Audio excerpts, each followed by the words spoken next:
Well, it's that time of year again. The leaves have turned to vibrant colors, the local coffee shops have been pumping out all of their pumpkin-flavored drinks, the neighbors have put up their Halloween decorations, and you've probably watched at least one of these movies or shows here. The fall season is upon us, and during this time of year, Major League Baseball's playoff teams fight tooth and nail to get to the championship round, known as the World Series. Last year, in celebration of the Fall Classic's 119th rendition, we explored 119 facts about it. This year, I had a bit of a different idea for a World Series video, focusing on the most common type of World Series outcome, the sweep. That's right, even though sweeps may seem rare, if we look strictly at wins and losses, the straight win-win-win-win combo is actually, by far, the most common outcome for a best-of-7 World Series, with 19 occurrences to date. Sweeps are excellent for your team to have on their permanent record, as they usually represent the most dominant of Fall Classic performances. And this year, we will celebrate the history of them. Hey everyone, Mattaboy Hicks here. In this episode, we will be ranking all 19 World Series sweeps from worst to best. So, just how will these sweeps be ranked? Well, we'll be looking at 4 main criteria.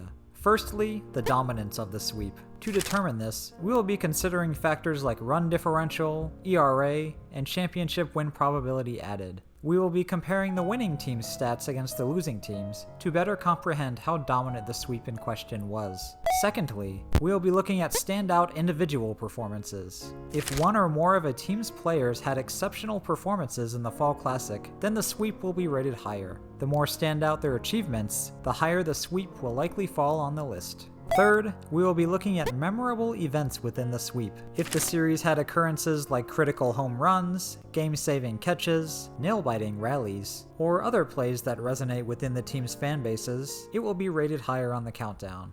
Finally, we will be considering any other miscellaneous facts or tidbits that might make a Fall Classic memorable. And that about covers the criteria. Just to let you know, this list will not include the 1907 World Series or the 1922 World Series. While these two Fall Classics are, in a sense, sweeps, they are not official ones. You see, each of these series featured a game that went into extra innings and had to be called due to darkness, resulting in ties. Both winning teams, the Cubs and the Giants, were left with records of 4-0-1 within their respective series. Because of this, I can call neither 1907 nor 1922 official sweeps, so they were not considered for this list. Sorry if you happen to be fans of those two. And before we begin, I wanted to say, while I did my best to rank these World Series, I have no doubt that some of you will have disagreements. And really that's great. While I considered all the statistics and data, these rankings are obviously my own opinion, and not fact. I would love to hear how you might rank these sweeps in the comments below. Without further ado, from the Murderers Row Yankees in 1927, to the Boston Red Sox breaking the curse of the Bambino in 2004, to Willie Mays' circus catch in 1954, and everything in between. This is every World Series sweep ranked. First on our list is 1966, which I consider to be the worst and least exceptional of all World Series sweeps so far. In this Fall Classic, Baltimore swept Los Angeles in 4 games that were, for the most part, unremarkable. The Charm City did have a few outstanding performances, and we'll get to those. But first, we need to talk about LA, because unlike most other sweeps on this list, this series is mostly defined by how the Dodgers choked. Stop me if you've heard that before. Baltimore crossed the plate 13 times in this series, which may not sound like a lot, until you hear that the Dodgers scored only twice in the 4-game set, with both of their runs coming in Game 1. In fact, the Orioles scored more runs in this series' very first inning than the Dodgers did the entire 4-game set. LA's 2 runs scored are the fewest by any team in World Series history. They never held a lead, but that's not to say that they didn't stand a chance. The Dodgers, after all, were led by 2 dominant arms on the mound, in Hall of Famers Don Drysdale and Sandy Koufax. The Baltimore lineup, however, got the better of the two, pegging Drysdale for 5 runs in 10 innings, and Koufax for 4 runs in 6. Koufax was stuck with the loss in his Game 2 start. The defense behind him did no favors, allowing 6 errors, 4 of which led to run scoring. Little did anybody know that this game was Koufax's final appearance in the major leagues. The left-hander announced his retirement from baseball due to painful arthritis on November 18th. His Hall of Fame counterpart, Jim Palmer, outmatched him in Game 2, completing a 4-hit, 6-strikeout shutout. Baltimore used only 4 pitchers this series, and had a combined ERA of 0.5, the second lowest in Fall Classic history. Notably, Orioles hurler Mo Drabowski exhibited a great series. In Game 1, the right-hander came in to relieve Dave McNally, and remained in for the rest of the game, 6.2 innings. In his outing, he tied a World Series record by striking out 6 consecutive batters. Drabowski also registered 11 Ks in relief, which to date remains a Fall Classic mark. In this series, Triple Crown winner Frank Robinson had a 1232 OPS and 7.03% CWPA, good enough for MVP honors. Ultimately, this series win was great for the Hall of Famers involved, as it gave the O's their first ever title, but it was pretty bland otherwise. Our number 18 sweep is 1938, Yankees over Cubs. With this series outcome, the Bombers became the first team to sweep the same club twice in the Fall Classic, having already gotten the best of the Northsiders in 1932. If a series MVP could be picked here, I'd have to give it to Red Ruffing. The Yankee ace pitched 2 complete games, racking up 11 Ks while surrendering just 2 walks and 3 earned runs. Led by Ruffing, the Yankee pitching made some of the best stars on Chicago's roster look helpless. Billy Herman, Chicago's starting second baseman, batted just 188. Ripper Collins, the first baseman, hit 133. Gabby Hartnett, their Hall of Fame catcher, got just 1 hit in 11 tries. And Carl Reynolds, their center fielder who hit 300 during the regular season, was held hitless in 12 at-bats. New York's success wasn't all due to the pitching though, as the Bombers benefited from some standout offensive performances. Bill Dickey and Joe Gordon, who batted 6th and 8th throughout the series respectively, represented the back half of the lineup well. Dickey hit 400 with a 1038 OPS, 2 RBIs, and 2 runs scored. Gordon, meanwhile, was quietly the Yankees' strongest hitter of the series, batting 400 with an 1171 OPS, 6 RBIs, 3 runs scored, and 3 extra base hits. In the deciding Game 4, the Bombers outscored the Cubbies 8-3, giving them their 3rd straight world title. All things considered, while there were a handful of sturdy performances in this series, 1938 was just kind of forgettable. What were we talking about again? At number 17, we have the 1950 World Series. In this Fall Classic, the National League champion Philadelphia Phillies fell to the New York Yankees, getting outscored 11-5. This 6-run differential is tied for the lowest mark in any 4-game World Series. What really did the Phillies in was the Yankee pitching. Led by Allie Reynolds, the Yanks staff registered a combined ERA of 0.73, which, at the time, was the lowest in any Fall Classic played after the dead ball era. Some of Philadelphia's strongest bats simply stood no chance. Dick Sisler, the team's all-star left fielder, hit .059 in the series. Del Ennis, a .300 hitter and that year's RBI champion, only managed a .143 average. Hall of Famer Richie Ashburn couldn't make any noise either, hitting for a mere .176 average in what would be his only trip to the Fall Classic. Though Philly's offense was lacking, New York's wasn't too much to write home about either. Philadelphia, after all, was led by strong pitchers, in Robin Roberts and NL MVP Jim Constanti. A standout offensive performance from the Bombers, however, belongs to Joe DiMaggio. The Yankee Clipper batted .308 with a 1086 OPS. Joltin' Joe put on a show in Game 2. In Philadelphia, DiMaggio robbed Del Ennis of extra bases in the 6th with a great catch, then hit a go-ahead home run in the 10th to win the game. New York's 1950 series win was part of a run in which they brought home 5 straight world titles, an all-time record.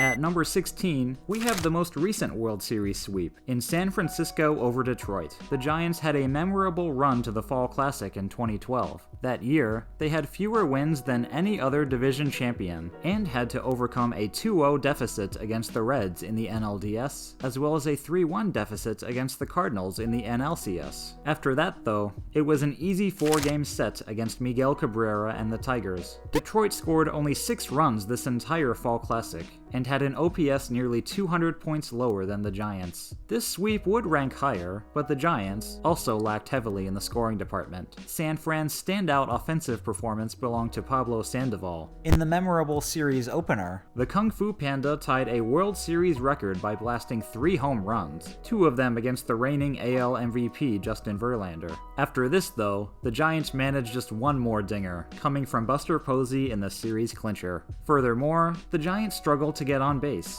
With the exception of Sandoval, who had an on-base percentage of .529 and won series MVP, no other Giant had an OBP better than .313, with some regular players performing far worse, but they just did get on and score enough, as their opponent's offense struggled mightily against the Giants' pitching, and didn't even score in games 2 or 3. Madison Bumgarner was his usual postseason self, holding the Tigers to just 2 hits in 7 shutout innings in his Game 2 start. It was the 23-year-old's second World Series win in 3 seasons. Furthermore, Sergio Romo had a standout postseason. The sidearm closer fastened 3 saves in the series, and ended the Fall Classic on a memorable image, by getting American League Triple Crown winner and MVP Miguel Cabrera looking, to clinch the Bay Area's second of 3 world titles in the 2010s.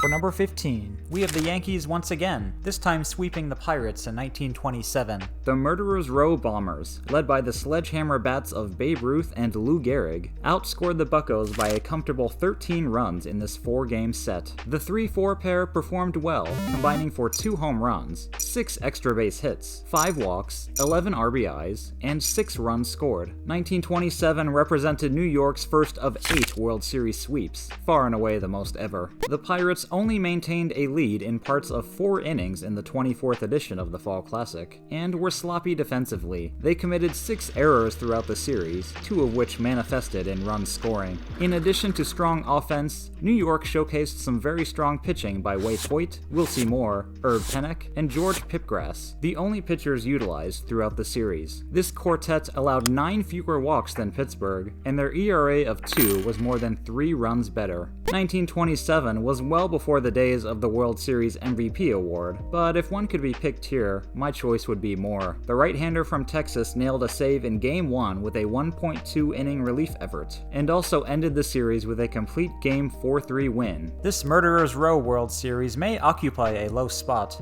but this isn't the last time that we'll see this dynasty on our list.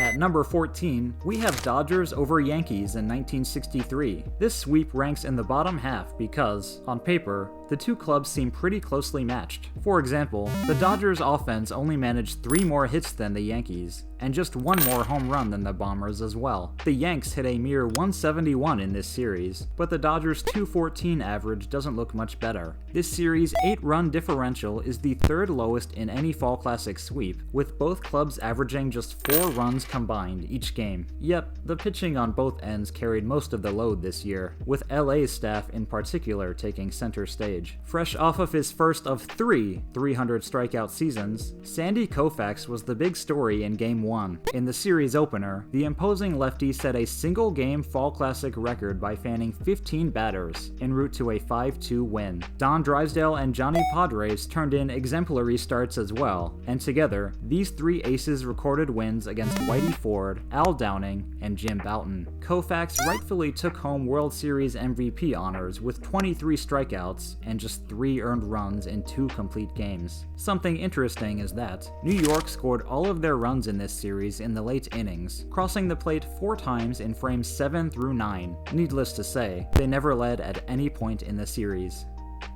At number 13, we have the Red Sox breaking the dreaded curse of the Bambino in 2004. With a sweep of the Cardinals, Boston clinched their first title in 86 years, when some guy named Babe Ruth skipped town. This Fall Classic featured solid performances from some of the best Red Sox stars of the 2000s, including David Ortiz, Trot Nixon, and Bill Miller. Manny Ramirez was the series MVP, hitting .412 with a 1088 OPS. With no disrespect to him, I personally believe believe that Mark Bellhorn should have won it. The second baseman hit .300 with a 1263 OPS and 13.19% CWPA. His most famous play from this sweep came in Game 1, when he launched this 2-run go-ahead home run in the 8th inning. The sound of it hitting the pesky pole will live in Red Sox lore forever. Altogether, Boston scored twice as many runs as St. Louis, and hit nearly 100 points higher. Their pitching was lights out in the series, with sturdy outings from Derek Lowe, Pedro Martinez, and Curt Schilling. The staff's 32 strikeouts dwarfed St. Louis's 20, and their 12 walks were half as many as their National League opponents. Boston got the better of Scott Rowland. The Baseball Hall of Fame's recent inductee went 0 for 15 in this 4-game set. Boston broke their dreaded curse and never looked back. Currently, they are the winningest MLB team of the 21st century, with 4 rings to show for it. At number 12, we have the Yankees over Reds in 1939. This was a remarkably efficient series, with the average length of each game being just 1 hour, 46 minutes. 39 was just the second Fall Classic appearance for the Reds, and first since 1919, the Black Sox World Series. Despite having virtually identical team batting averages, the Yankees' offense managed to score 12 more times than the Reds in this 4-game set, in large part due to their 7 home runs. The Reds hit 0. The Bronx Bombers also benefited from some timely hitting in this series. For example, they just did pull off a win in Game 1 on a 9th-inning triple by Charlie Keller, followed by a walk-off single by Bill Dickey. In Game 4, they worked 2 game-tying runs in the top of the 9th inning, as well as 3 go-ahead runs in the top of the 10th to clinch the series. New York couldn't have completed this sweep without some strong pitching performances from Red Ruffing and Monte Pearson, the latter of whom threw a 2-hit, 1-walk, 8-strikeout shutout in the series' second game. If an MVP could be picked here, it would definitely be Charlie Keller. The Yankees' rookie right fielder quietly had one of the best series performances in club history, batting .438 with a 1658 OPS and 21.37% CWPA. Though Cincy came up empty-handed in this series, they didn't have to wait long for their next chance, as they secured a win the next year, after a hard-fought 7-game battle against the Tigers.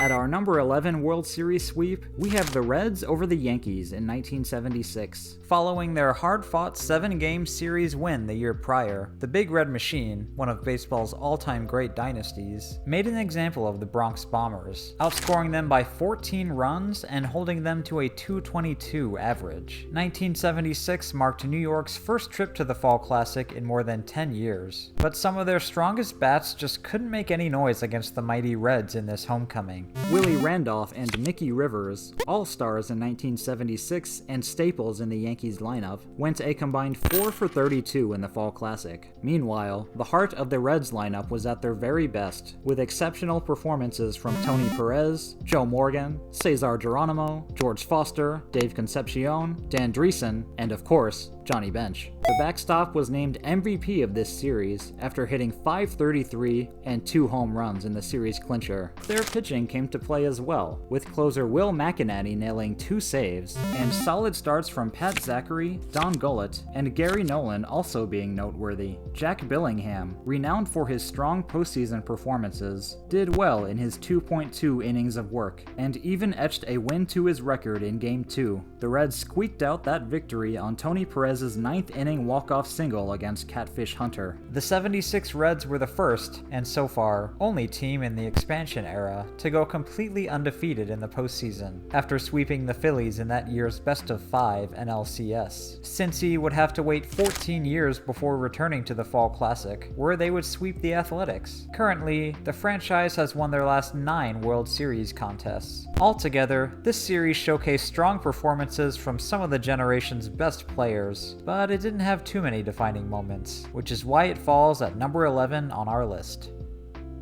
At number 10, we have the New York Yankees sweeping the Braves in the 1999 Fall Classic. It was fitting that these two clubs met in the last World Series of the 20th century. The Braves were the best National League team of the 1990s, and the Yankees were the best American League team of the decade too, and also the century. The 95th edition of the Fall Classic was the first one in which the competing teams had already played against each other in the regular season, due to interleague play being established the year prior. In a 3-game set in mid mid-July, the Braves got the better of the Yankees, with wins being etched to Tom Glavine and Russ Springer's records. Atlanta's pitching, brilliant throughout the '99 season, floundered in this fall classic, getting pegged for 17 earned runs. New York's pitching, meanwhile, was stellar. Orlando Hernandez, the ALCS MVP, shined in Game 1, striking out 10 batters across 7 innings of 1-run ball. Mariano Rivera was named World Series MVP, getting a victory in Game 3 and slamming the door in Games 1 and 4. New York's most dangerous bats of the series included Tino Martinez, Chad Curtis, Derek Jeter, Bernie Williams, Scott Brocious, and Chuck Knobloch. But really the entire team performed well, batting .270 overall with a .333 on-base percentage. New York got the better of Andrew Jones. In his second and final World Series appearance, the Hall of Fame hopeful went just 1 for 13. Atlanta exhibited some shaky defense in this set as well. Every one of their 4 errors resulted in a Yankee run. This series is remembered fondly for some Yankee heroics in Game 3. Chuck Knobloch, the second baseman, hit a game-tying home run in the bottom of the 8th inning, which was followed up by a Chad Curtis game-winning home run in the bottom of the 10th. Altogether, New York's efforts earned them their second straight World Series sweep and 25th overall title. It comfortably leans towards the middle of the pack in our list.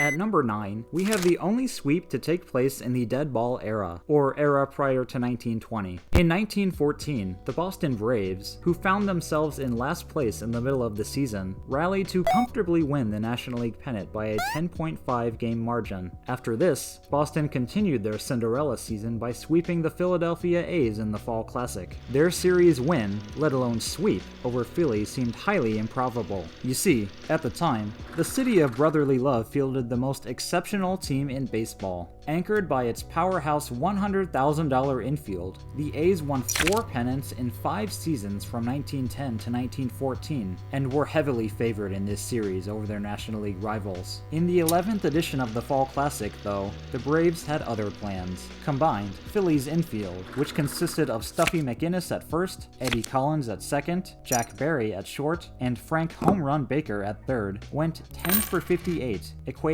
to a 172 average. The quartet was held to just 3 extra base hits, 3 runs scored, and 3 RBIs. Boston's pitching was headlined by Bill James, who had a stellar 2-hit shutout victory in Game 2. Altogether, though, their staff allowed 10 fewer earned runs and struck out 10 more batters than the Athletics. Offensively, the Braves also performed well. Hank Gowdy, the catcher, hit .545 with 5 extra base hits, 3 RBIs, and 3 runs scored. Johnny Evers, the Hall of Fame second baseman, hit .438 in this series, with 2 RBIs and 2 runs scored. Boston was aggressive on the base paths, lighting up the A's for 9 successful stolen bases in 11 attempts. This series is remembered for its nail-biting third game, played at Fenway Park in Boston. In it, A's starter Bullet Joe Bush traded scores with Boston's Lefty Tyler and Bill James through 11 innings of work. In the bottom of the 12th, though, the Miracle Squad finally pulled ahead against Bush, winning the contest on a walk-off play to take the commanding 3-0 series lead.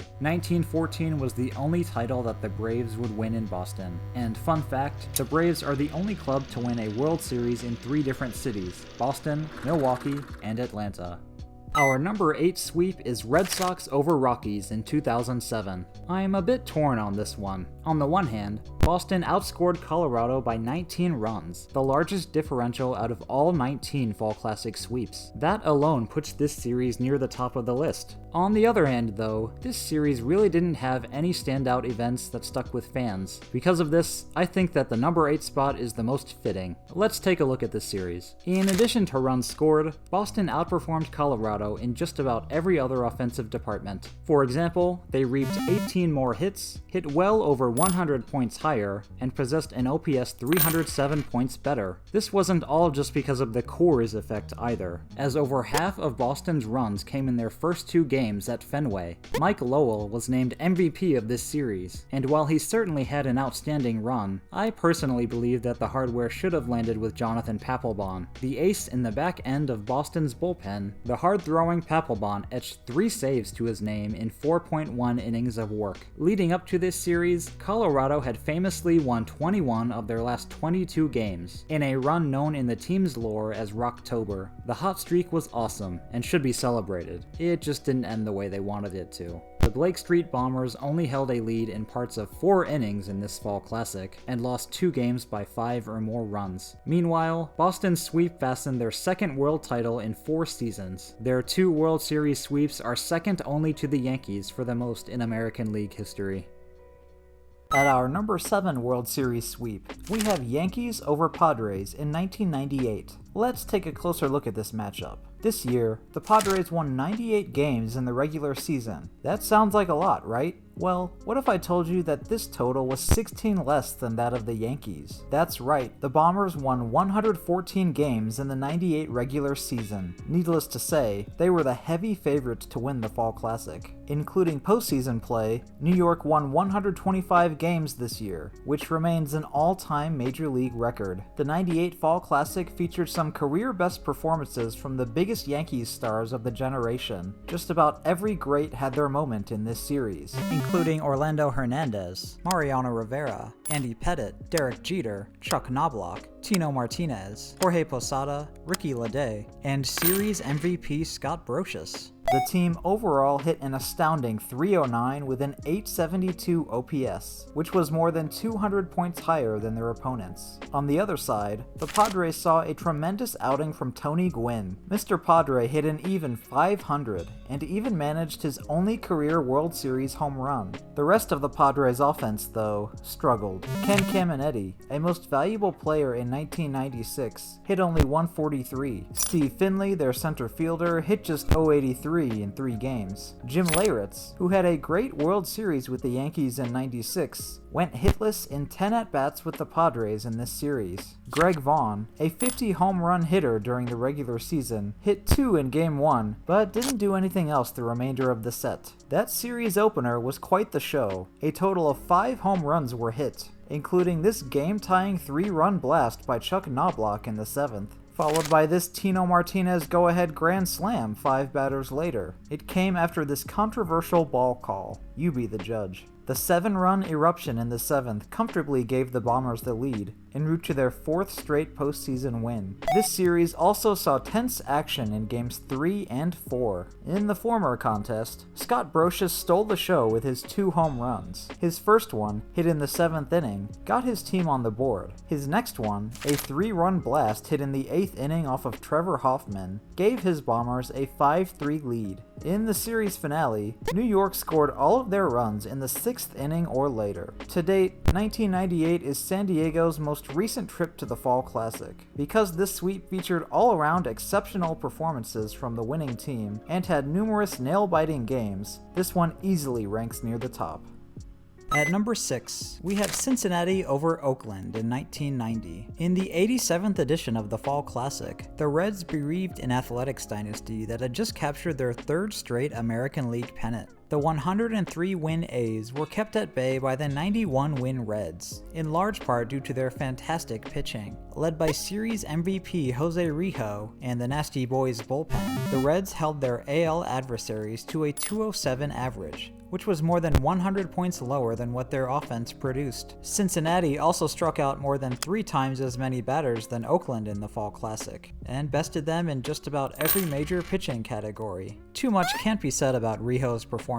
The son-in-law of Juan Marichal soared with 2 wins, 14 strikeouts, and a .59 ERA. Rijo got the ball in the series clincher and didn't disappoint. From innings 2 to 9, he retired 20 consecutive batters before being taken out with 2 outs remaining. Yes, Rijo was exceptional, but we need to talk about Cincinnati's driving force offensively in this series, in Billy Hatcher. The center fielder got off to a red-hot start, pun intended, becoming the first player to hit safely in their first 7 World Series at-bats. His 4 doubles are also a record for a Fall Classic that lasted only 4 games. 1990 is the most recent World Championship for Cincinnati, and is one of the most dominant sweeps of all time. This series featured legendary performances, as well as a gripping Game 2 finale that ended on an extra inning walk-off against Dennis Eckersley. Because of these factors, 1990 sits comfortably among the very best Fall Classic sweeps of all time.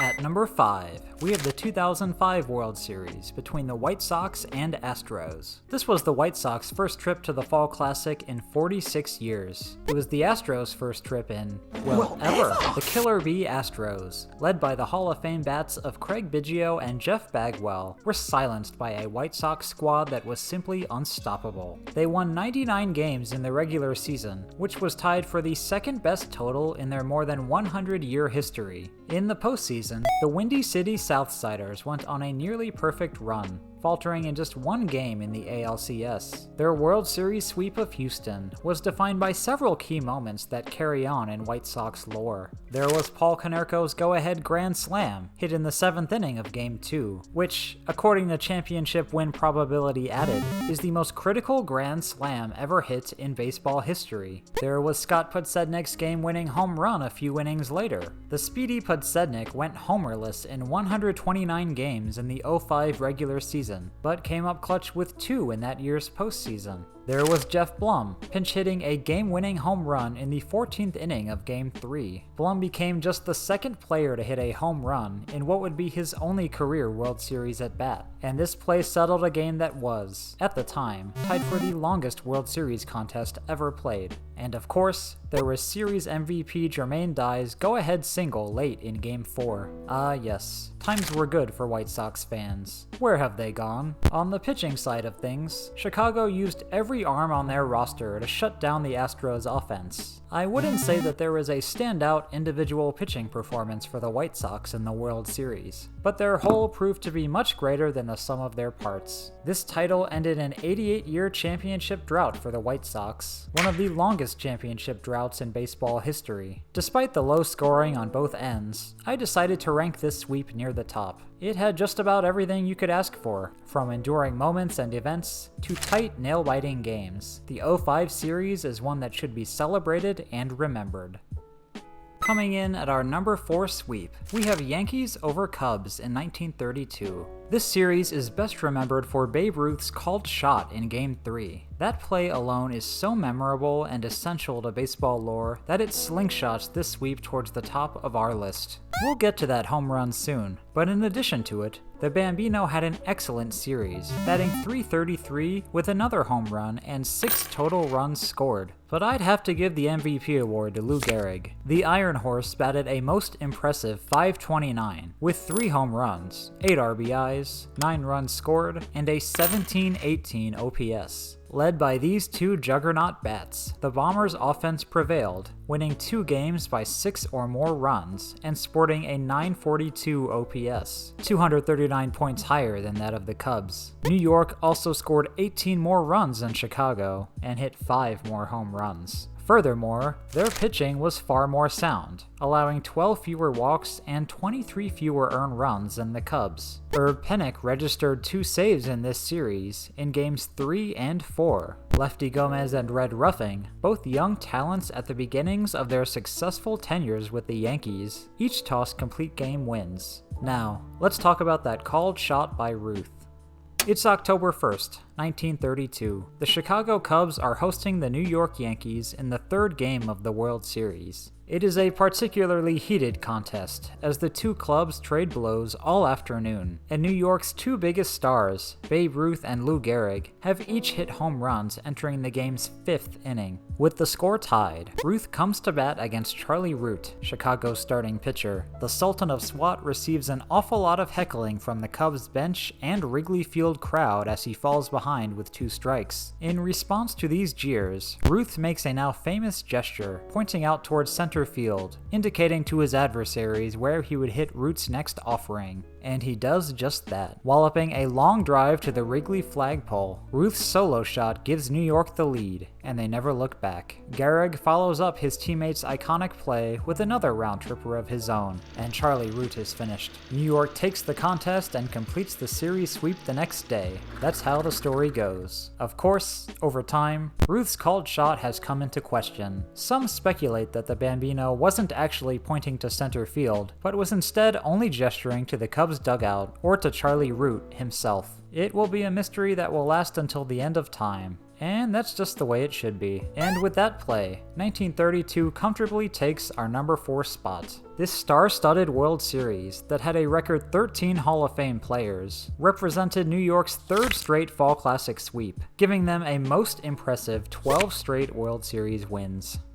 Our bronze medal Fall Classic sweep is Athletics over Giants in 1989, the most recent and probably final World Series championship for Oakland. This Fall Classic is most remembered for the earthquake that rocked California on October 17th, which, among other things, delayed Game 3 for these two California teams by 10 days. On the broad shoulders of 7 MVP vote-getters, the A's mightily outperformed the Giants. They scored 18 more runs than their crosstown rivals, and never even allowed them to lead. In the 4-game sweep, Series MVP Dave Stewart stole the show. In 16 innings of work, Smoke got the job done, nailing down 2 wins and 14 Ks while sporting a 1.69 ERA. Game 3 of this Fall Classic is probably the most noteworthy, and not just for the reasoning behind its delay. In this blowout win, the A's backed their ace Stewart with 5 home runs, which tied a single-game World Series mark. Oakland simply played much more sound baseball than San Francisco did in this series. For example, their pitching staff allowed 10 fewer walks and 17 fewer earned runs than their National League counterparts. Pulled by the swift feet of Rickey Henderson, Oakland was also more successful in stolen bases. San Francisco was sloppy defensively in this series, committing 4 errors in the 4-game set, with a hat trick of them coming in that noteworthy Game 3 loss. The Battle of the Bay was the only Fall Classic win in the careers of Dennis Eckersley and Mark McGwire, as well as the first in the career of manager Tony La Russa, due to Oakland's absolute clobbering of San Francisco, as well as the lore that made this series remembered. 1989 falls comfortably at our 3rd place slot. Our runner-up World Series sweep is 1954, Giants over Indians. Entering this series, the Indians were the clear favorites to win. Their 111 victories were not only 14 more than what the Giants had, but also an American League record at the time. Even if the Giants somehow managed to win, there was no way that they could sweep, right? Cleveland, after all, had only lost 4 games in a row once, and that occurrence happened all the way back in July. They also only dropped 3 in a row on 3 other occasions throughout the season. It looks like Cleveland's got this in the bag. Oh no. This series is best remembered for the drama that unfolded in Game 1. With the score tied at 2 in the 8th inning, Vic Wirtz, Cleveland's first baseman, came to the plate with 2 men on. Against Don Little, the red-hot Wirtz belted a ball deep to center field, in Willie Mays territory. And I think you already know what happened next. There's a long drive, way back in center field, way back, it is. Willie Mays just brought this crowd to its feet with a catch, which must have been an optical illusion to a lot of people. In an exceptional career filled with the highest of achievements, Willie Mays' game-saving catch on this day remains his most defining moment. But it actually wasn't the biggest play of the game for the Giants. Later, in the 10th inning, Dusty Rhodes was sent to pinch hit with 2 men on and the score still tied. On the first offering he saw from Bob Lemon, he hit a walk-off home run. Oh, what a ride that game was. This series featured consistently brilliant performances from Hank Thompson, Willie Mays, and Al Dark, but the most clutch competitor throughout was actually Rhodes. In just 7 plate appearances, Dusty did more damage than any other Giant, hitting .667 with a 2381 OPS, 2 home runs, and 7 runs batted in. Despite not starting a single game, Rhodes got a hit and drove in a run in each of his pinch hitting appearances. 3 losses were attributed to Hall of Fame pitchers Bob Lemon and Early Wynn. The Giants' pitching, meanwhile, was remarkable. Indians' batters were helpless against hurlers Johnny Antonelli, Ruben Gomez, Marv Grissom, Don Little, Sal Magley, and Hoyt Wilhelm. For example, Bobby Avila, that year's American League batting champion, hit just .133 in the Fall Classic. Larry Doby didn't fare too well either, hitting just .125 against the Giants' elite arms. 1954 was the last year that the Giants would win a title in New York,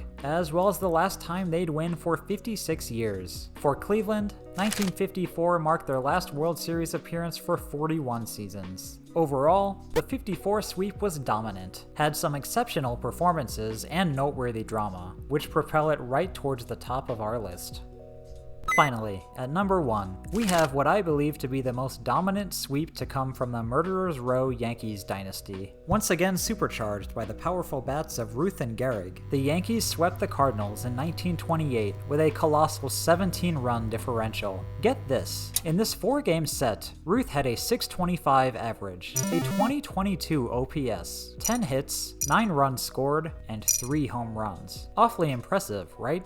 Now, what if I told you that Ruth wasn't the best hitter of the series? No, that honor belongs to Lou Gehrig. In this fall classic, the Iron Horse had a .545 average, a World Series record .2433 OPS, 4 home runs, 9 runs batted in, and 6 walks. Absolute video game numbers from the dynamic duo. Ruth's 3 home runs, by the way, all came in Game 4, which tied his own single-game World Series mark for round-trippers, set 2 Octobers prior. The Yankees' remarkable offensive performance came against some great arms as well. Grover Cleveland Alexander and Jesse Haynes, 2 Hall of Fame pitchers coming off of tremendous seasons, pitched in 11 innings in the Fall Classic. The Bronx Bombers lit them up for 14 earned runs on 16 hits. New York's strengths didn't just lie at the plate, however. Waite Hoyt, the ace of the dynasty, had a great series. In 18 innings of work, he struck out 14 while allowing only 3 earned runs, in what proved to be his best Fall Classic outing. With this dominant series, the Bombers became the first team to sweep the Fall Classic in back-to-back seasons, a feat that they would replicate a decade later, and once again in the 1990s. 1928 showcased the career-defining World Series performances of Ruth and Gehrig, and easily takes our number 1 spot. So that's all 19 World Series sweeps ranked. Thanks for sticking around. Hope that you enjoyed and were able to learn some new things. This ranking has covered a lot of World Series history. As mentioned at the start, I'd love to hear how you might rank these series, as everyone's opinions are sure to differ. With that, I'll wish the best of luck to whichever team you're rooting for this postseason. As for me, I'm going to unwind, enjoy the fall, and watch some October baseball. Later.